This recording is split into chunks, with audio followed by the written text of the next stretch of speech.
Hey everyone, I'm here with another knife review. Very excited to show you the newest release from Custom Knife Factory. It's called the Gratch. And they just recently released also the T90. So I got the notification from them about that. And although I'm sure it's awesome, it just didn't really appeal to me. Then probably only 2 days later I get an email about this one. And the way Mike described it was like a small flipper version of the Sequoia, except it has M390 blade steel and a flipper and a really smooth action. And I'm like, yeah, that's awesome. I gotta try it. So in 8 days, ordering it from Russia, it was on my doorstep. Pretty awesome. So thank you for getting that so quickly over to me so I could check it out. I've had it for a while now, probably a few weeks, and I've just been enjoying carrying it and testing it and using it. Let's get into some of the specs on this bad boy. First of all, you're looking at an overall length of 8.77 inches. You have a blade length of 3 3/4 inches. The sharpened length is right about 3.63 inches, right around there. And the blade thickness itself is still a pretty good thickness. It's 0.13 inches. And as I mentioned, it has been upgraded to Bowler M390. Pretty awesome. And it does have the same hand rub satin finish on the blade, except for actually it's on the whole thing, yeah.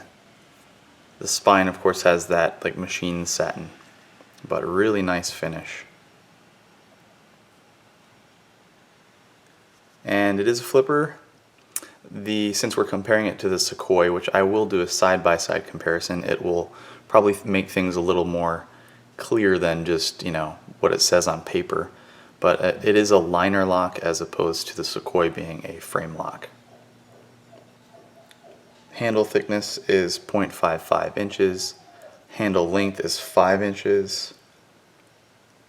And you're looking at all titanium liners, titanium backspacer, titanium sculpted pocket clip, and then you have steel hardware everywhere. Steel lock bar insert. And there are a couple different finishes on the blade. Aside from the hand rub, there is like this matte bead blast finish on the forward finger choil here, and it goes around the top of the flipper and onto the back, as well as this little segment here.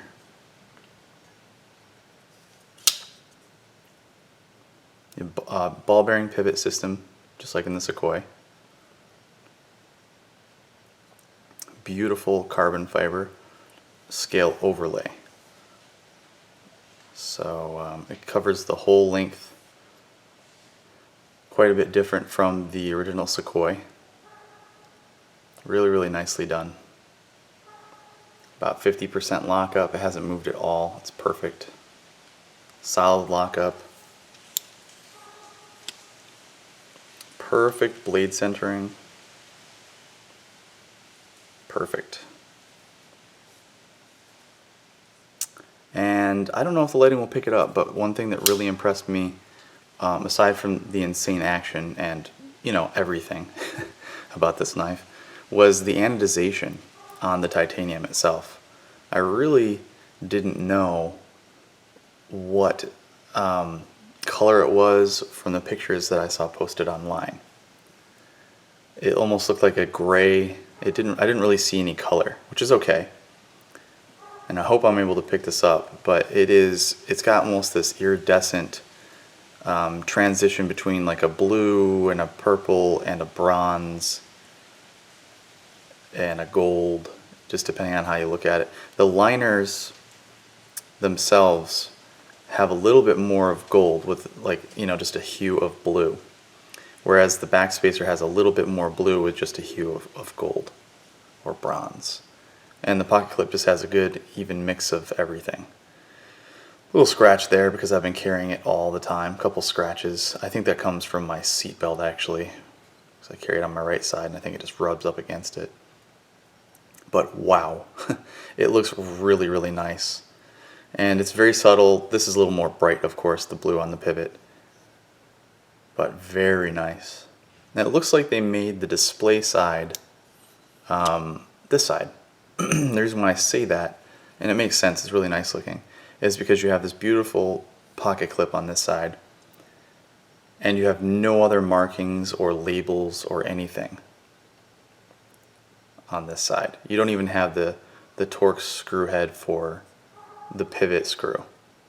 That's on this side, along with the Custom Knife Factory logo, which is now etched into the carbon fiber handle scale instead of on the blade itself, which I think is awesome. And then the one marking on the blade is right there, M390 for the blade steel. So that's all on this side, and it still looks excellent. It doesn't, of course, look cluttered up or anything like Zero Tolerance does. And everybody knows I'm a big fan of Zero Tolerance. It's just the truth. They kind of billboard the shit out of their knives. But yeah, this is really clean looking. And the Custom Knife Factory logo already is very clean. It's not big and obnoxious, but I just love how they did that. It looks awesome. So very clean design overall. Very streamlined, very good lines. The way the spine of this blade matches up with the handle seamlessly. It's just a really, really good looking knife. The carbon fiber is pretty much completely free of any voids. It looks very nice. It is contoured. Okay, so this portion along the back here is all contoured, very curved, comfortable in the hand. And then what you're seeing, this ridge right here, is the transition from the backwards contour into a hollow grind right here on the inside there. Kind of like what the Sequoia had, just done a little bit differently. Again, I'll make some side-by-side comparisons in a minute. Pretty awesome. And of course, the fit and finish on this is exceptional. They didn't miss anything. The slightly larger liners, which kind of border or provide a trim around the carbon fiber scales, looks really nice. Have been chamfered off. They have a nice bevel on them. So that way you're not transitioning from carbon fiber to just a flat 90-degree edge of titanium liner underneath. Instead, like I said, there's a nice angle right here, and it's just a very smooth, comfortable transition, and that really makes it so you're not going to have any hot spots in the hand. Very comfortable in the hand. And this really low profile pocket clip makes it so you don't really feel it barely at all when you're gripping the handle. And the good news is it's very functional.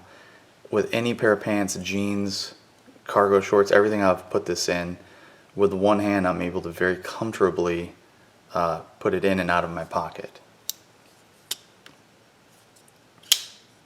So when I first got this knife, it came in and comes in, their typical pouch. I really like these. These are really nice. And they always throw some sort of microfiber cloth in there, which is really cool. And there's the certificate of awesometicity. Pretty cool. Same designer as the Sequoia, of course, Anton Melchev. And they included a paracord bracelet. So, pretty cool. When I first got this knife and pulled it out, I was instantly enamored by the beautiful fit and finish, the details. It was really a perfect mixture of similarities with the Sequoia and uniqueness with its own design, and it really truly is a different knife. All of the marketing that I've seen and the descriptions I've seen, they really compare it to the Sequoia a lot. They say it's a flipper Sequoia that's slightly smaller.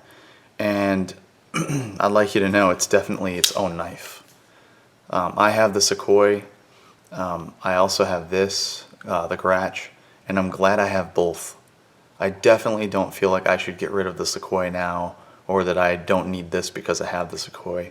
They're completely different knives, although they have a lot of similarities. So we'll go over that, but I just wanted to point that out. It's really cool. But yeah, when I first opened this up and I looked at it, I didn't even deploy the blade. I was just so taken back by all the detail, how beautiful everything was finished. I couldn't believe I was getting a knife like this at this price. And I deployed the blade, and the first few times it was just like that. It was gorgeous. Could not believe how smooth the action was and how perfect the deployment was, how fast and snappy it was, how responsive the flipper was. And then I got this package right before I was hitting the road for a quick road trip, about a 3-hour road trip. And of course I have this in the car, and I know it's not smart to be playing with a knife while you're driving down the road, but I'm a little crazy like that, so I don't really care. I was flipping this thing like crazy, and probably, I don't know, it didn't take long. It's probably like 50 to 75 flips later, I started getting like this squeak. Almost like it needed some WD-40. And that's what it ended up being. It was exactly that. It was dry. And that's okay. It was just, it started bogging down the action. The action started feeling like crap. And I was like, what is going on here? And I really felt like, by now I had a good idea of what was going on after all the knives I've had. And I just felt like it needed some lube. But I looked at it as an opportunity to do some accelerated break-in.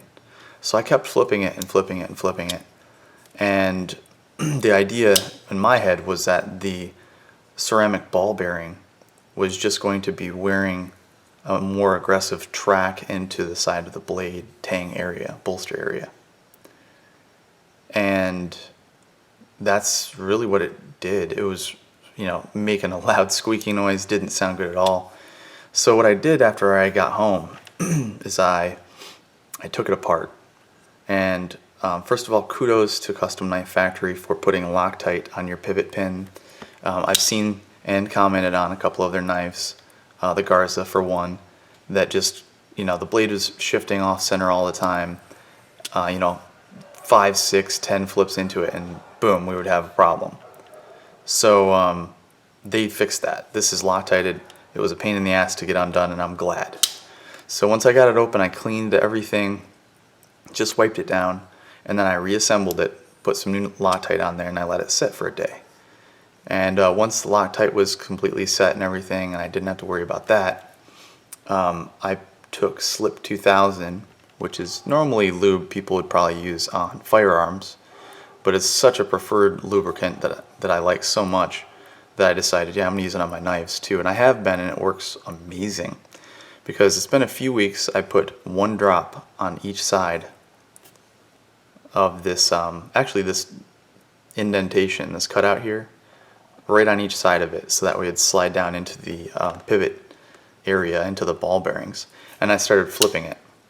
And I knew it would run down on top of the area of the the detent ball, rather. And I kid you not, just those 2 drops, weeks later of constant fondling and flipping, and it is perfect. The action is absolutely perfection. It is, if you watched my other review on the Garza, I mentioned that the action on that knife was the highlight of that blade, and that it was a 10 out of 10 as far as how smooth and perfect and free, and how lack of resistance that action had, and how perfect it felt, and that no matter what you spent on any knife, you're probably not going to be able to find one with a better action.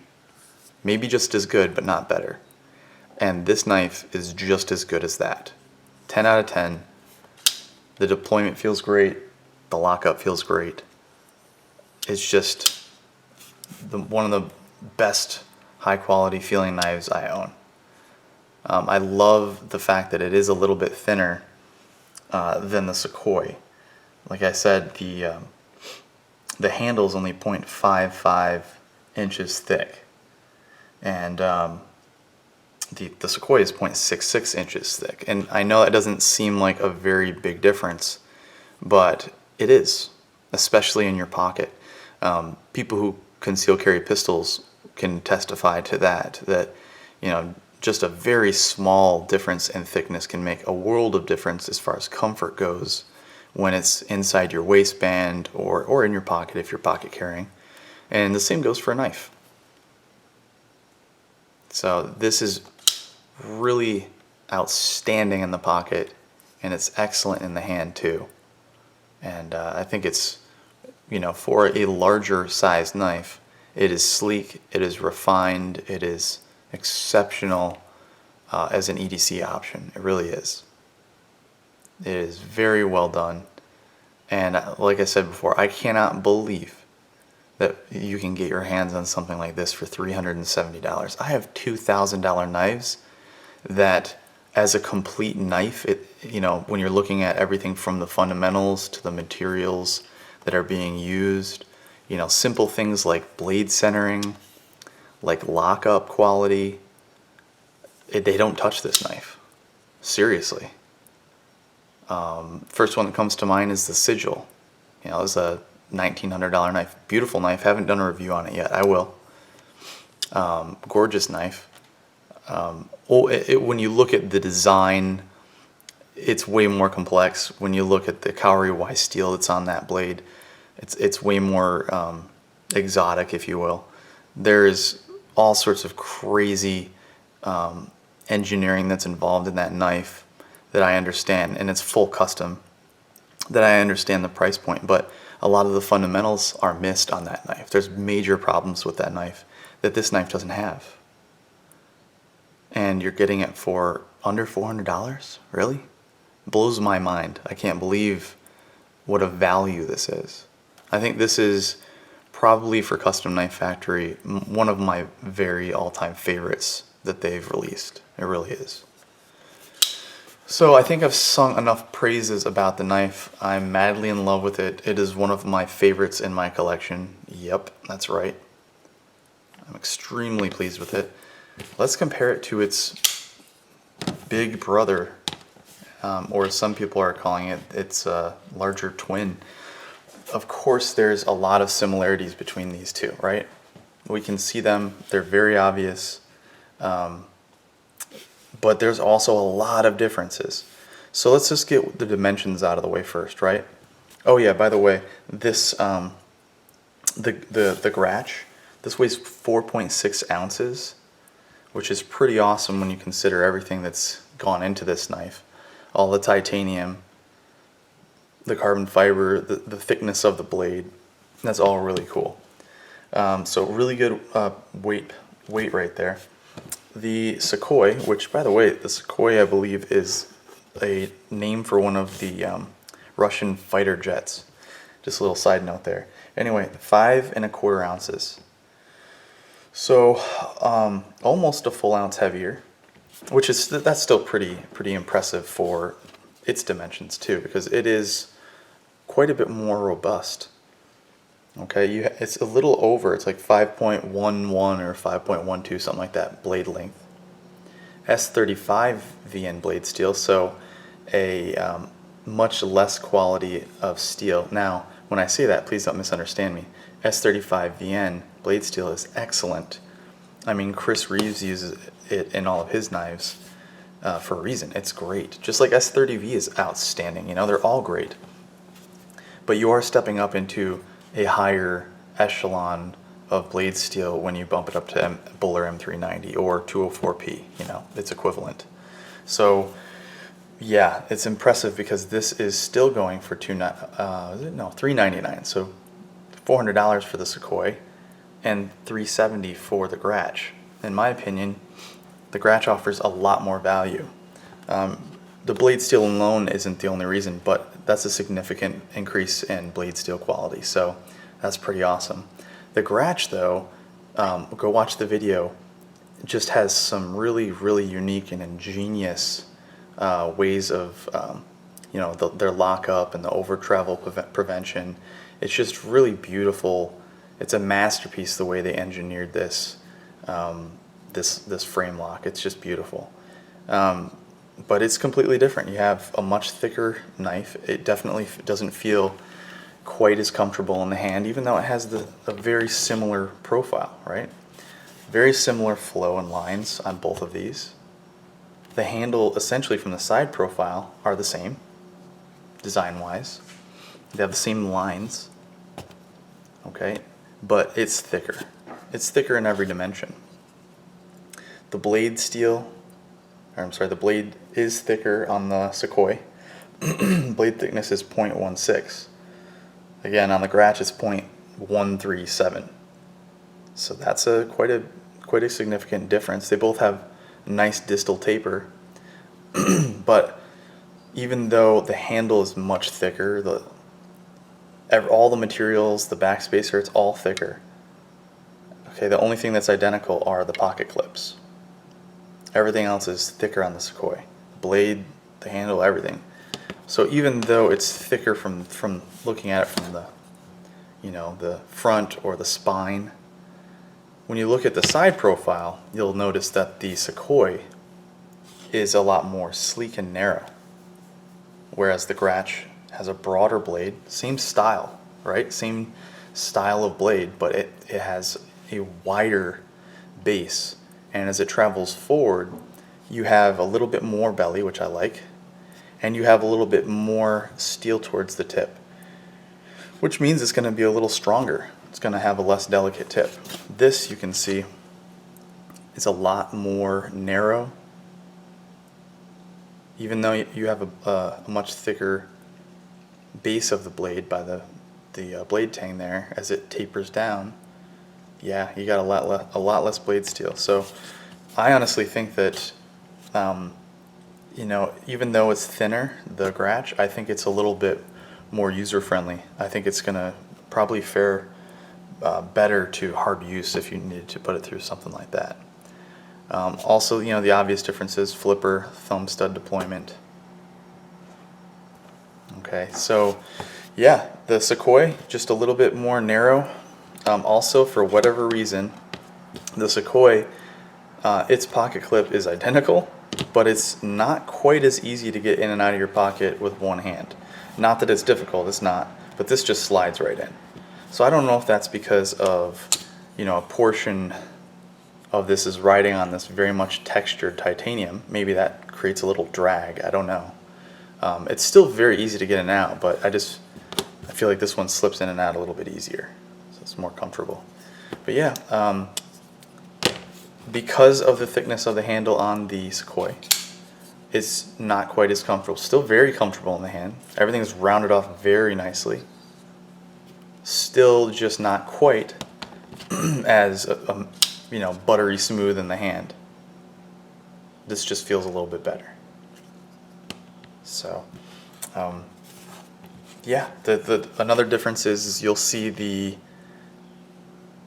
ridge here up much higher, and the ridge drifts on into this collared area that's kind of raised in the shaping of the carbon fiber itself around the pivot area. And I think that that's mainly just because there's more real estate, because they had to raise this up because at the halfway point on the handle they were going to have the titanium right here. And here it's all carbon fiber, and they were going to move their logo off the blade like you have on the Sequoia and put it on the actual handle, carbon fiber. So they had to obviously bring this ridge down so they could make room for that logo. But I also think it just makes more sense to have this ridge transition right out at the bolster area, right out at this point. Perfect. Perfect amount of tension on the lock bar. It's not really hard, it's not really soft. Somewhat mild of a detent. Detent's a little bit mild, not a big deal. You can definitely shake the blade out. It's not super easy, but you can shake it out without a ton of effort. I don't think you have to worry about it. It's not something that's just going to fall out by any means. And it provides enough resistance to have an outstanding deployment, very, very fast. a little more about the flipper design.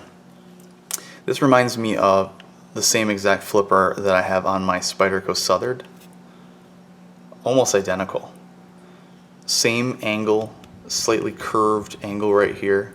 It's not sticking straight out like a lot of flippers. It's not pointing upward.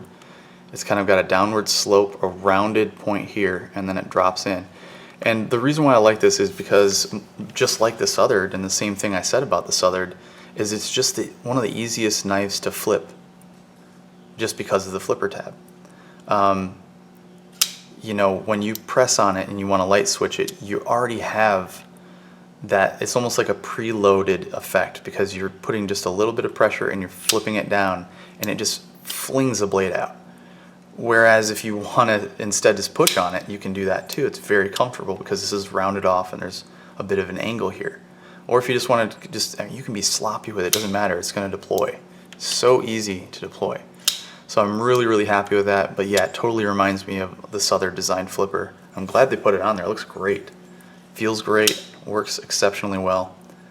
And as you can see, it's just such a free-floating action. It's just insane. Super smooth. Love it. I think that's about it. Criticisms. I always gotta level some sort of criticisms, that is if I can find some. And I have yet to find a knife that I can't say something about that I think would be an improvement.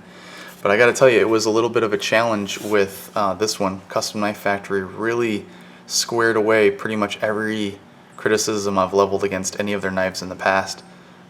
Even though I've been a raving fan about all of their knives, the design, the value, the materials they use, the way they operate, they're really good guys down there. I've always had a little something to say, right? I mean, I think everybody wants a little constructive criticism. You know what? There's really not much besides make the blade sharper. That's it.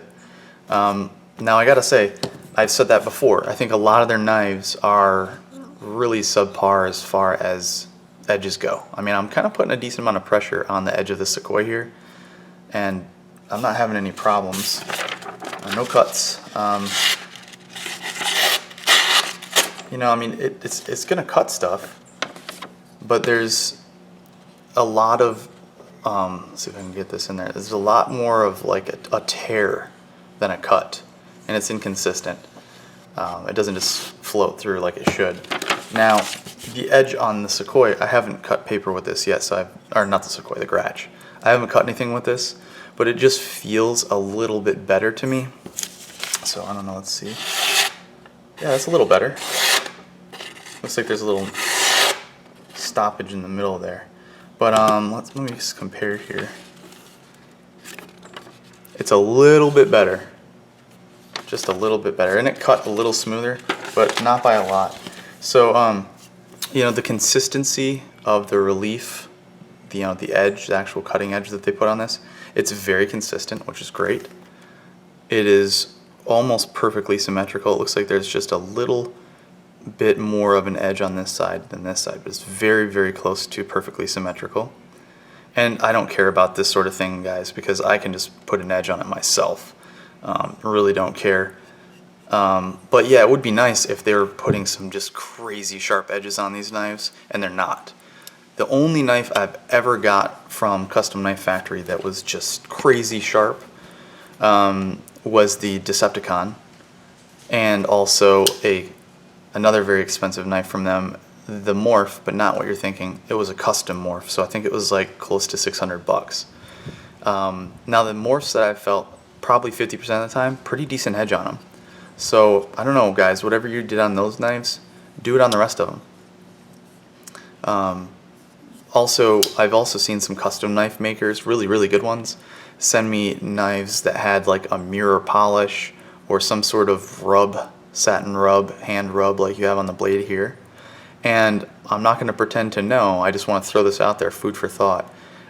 They sharpened the edge to be very sharp, and then they did the finishing treatment, whatever it was, whether it was the mirror polish or whatever, on the blade, and it took the edge off of it.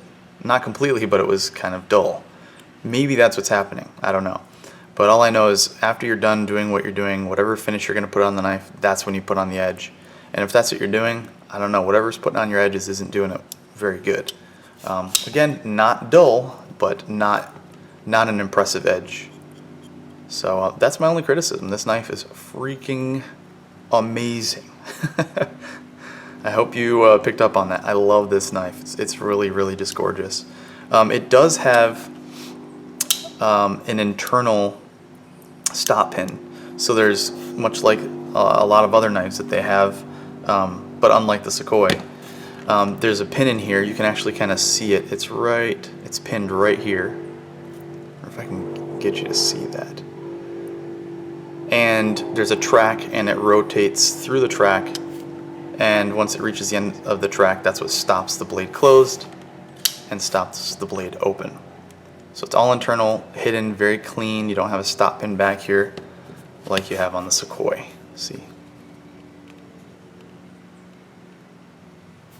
And that's okay. I mean, I don't have a major preference with that one way or the other. I guess it does look a little bit cleaner when you don't have the stop pin. There's a less clutter, less parts, and it's hidden inside here. That's pretty nice. Two other things. I keep forgetting to mention things. I'm just winging this. It's not like my videos are scripted, so sorry, I'm kind of all over the place. I was kind of just thinking that the matte finish here, because there's no jimping of any kind on this knife, and I'm kind of glad for a change. I usually like jimping on all my knives. This is just such a smooth, sleek, classy design. I'm actually more happy without jimping on it. I really don't think I'll need it for the types of cutting I'm going to do with this knife. But yeah, the ergonomics are so good. I'd feel very comfortable keeping a good hold on this knife if I was going to use it a little in a more, I guess, defensive role if I needed to. But yeah, no jimping.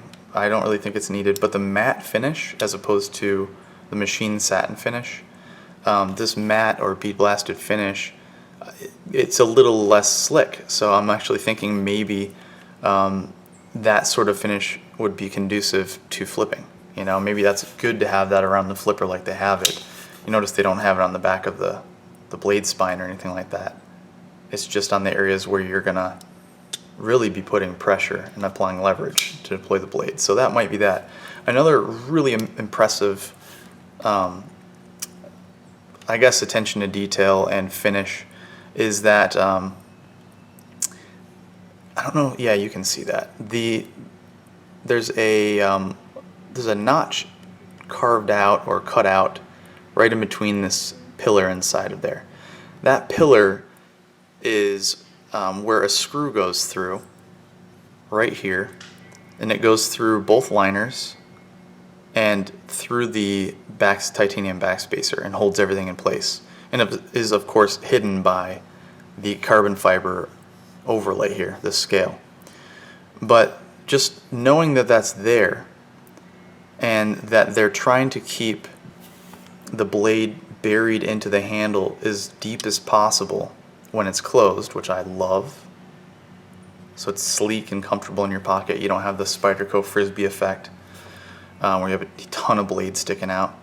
In order to do that, when they closed this, that barrel that the screw is going through they had to put a cut in the center of it. And that's what you're seeing there. If you look close enough, you can actually see the screw head, actually the threads on the screw in there. Well, they cut that out so that way when the blade closes, it doesn't hit that post. Let's see if I can get you to see this here. You see that indentation there? Right there? When I close this blade, you'll see the edge fall right into it. Isn't that awesome? Talk about tight tolerances, which is also important to have the blade centered so that way that edge isn't hitting anything other than the cutout that was put there for it. So just really, these guys are just producing some really impressive tolerances, some amazing fit and finish with some great materials at an insane price. So I hope you liked the review. I hope that you see that these definitely are two completely different knives with a ton of differences, but a lot of similarities. And if you like one over the other, and there's just something that isn't appealing to you, then at least now you have a good comparison. But personally, I love them enough to have both of them. There isn't an ounce in my body that is thinking, you know what, now that I have this, I want to get rid of this, or vice versa. It's just, I want them both. They're awesome. They both have so much to appreciate in their design that I just don't think I could part with one of them. So, outstanding job. My hat goes off to Custom Knife Factory. They're just getting better at what they're doing, and they're doing it the right way. So thanks a lot for watching, guys. Please please leave your comments below if you have any questions or thoughts or feedback. I always love hearing what you guys have to say. And most of all, thank you to all the subscribers. I'm getting up there close to 1,000 subscribers at this point in time here in October of 2015. And once I hit my 1,000 mark, I'm probably going to kind of move the channel in a different direction. I'll introduce myself a little more formally. You'll know a little bit more about me. And I'm probably going to rename the channel because I'm going to start doing some other things that I've been talking about in a couple of the other videos. But it's actually going to happen, finally. So thanks a lot for subscribing. If you haven't already, please do so. There's a lot more content coming, especially once we hit that 1,000 mark. So thanks again to everybody, and take care.